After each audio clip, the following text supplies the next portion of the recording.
Good morning everyone, कैसे आप सभी लोग।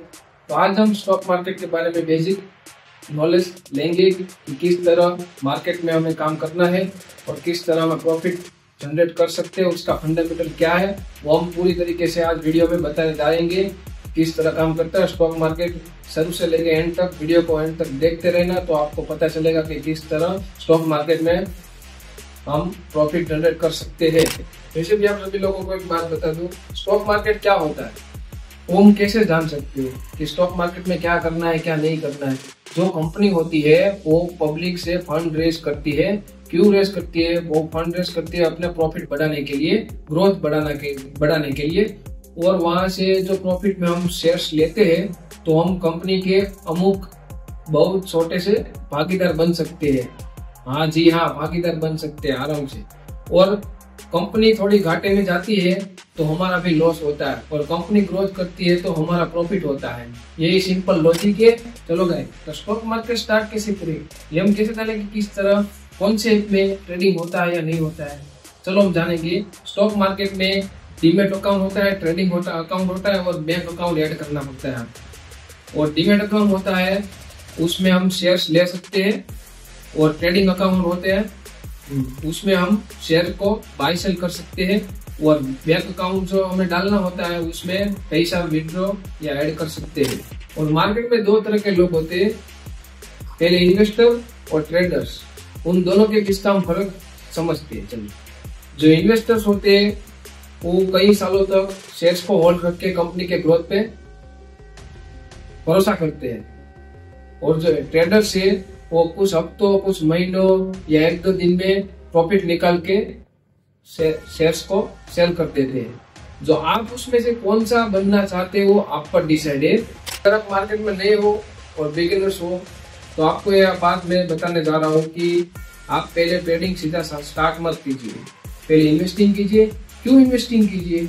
उसमें रिस्क कम होता है, प्रॉफिट धीरे धीरे बढ़ता है, और आपको ट्रेडिंग समझ में आती है कि किस तरह काम करता है मार्केट, तो उसी तरह काम कर सकते हो। अगर आप सचमुच बिगिनर हो तो आप कौन से स्टॉक में इन्वेस्ट करेंगे? लार्ज कैप इंडेक्स या फंड, लार्ज कैप जो स्टॉक आता है उसमें इन्वेस्ट कर सकते हो। सीधे ट्रेडिंग नहीं शुरू करना चाहिए। इसमें क्यों इन्वेस्ट कर सकते हो? उसमें स्टेबलाइजेशन होता है कंपनी का। जो आप होल्ड करते हो शेयर्स को तो आपको बढ़िया प्रॉफिट दे सकता है, जो लार्जेबल कैपेबल कंपनीज है। और इंडेक्स फंड की बात करें तो निफ्टी 50 ETF, उसमें भी आप ट्रेड कर सकते हो।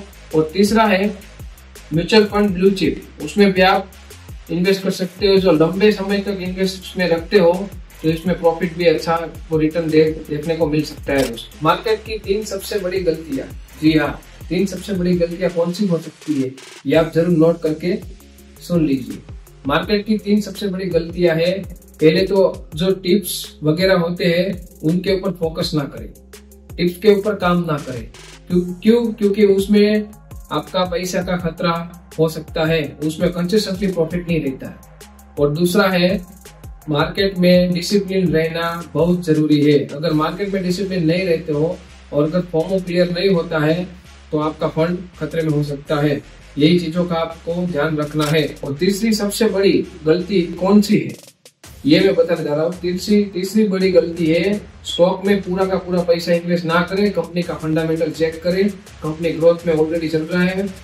51 वीक्स के चार्ट को देखने के बाद आपको पता चलेगा कि मार्केट में अभी स्टॉक है वो कितना रन कर रहा है, उसके हिसाब से आप फंड डालिए। जो आप पैसा लगाना चाहते हो उसका 20% आप धीरे धीरे इन्वेस्ट कर सकते हो। अगर मार्केट में रिस्क कंट्रोल करना सीखता है तो मार्केट में पूरा पैसा मत डालो, स्टॉक में 4-5 अलग अलग कंपनी में स्प्रेड कर दो पैसा, तो आपका रिस्क लो रहेगा और प्रॉफिट इंक्रीज रहेगा। धीरे धीरे प्रॉफिट बढ़ता रहेगा। डिसिप्लिन ही मार्केट में सबसे बड़ा प्रॉफिट है। जी हाँ, सुनिएगा, डिसिप्लिन ही मार्केट का सबसे बड़ा प्रॉफिट है। डिसिप्लिन अगर काम नहीं आया तो मार्केट में आप कुछ काम के नहीं रह पाओगे। लोगों को जरा सा भी समझ आया हो तो मेरे चैनल को लाइक कीजिए, सब्सक्राइब कीजिए और कमेंट सेक्शन में जाके स्टार्ट का मैसेज कीजिए, तो मैं आपको अगले वीडियो में पूरा वीडियो का रोड मैप आपको दिखाऊंगा। धन्यवाद।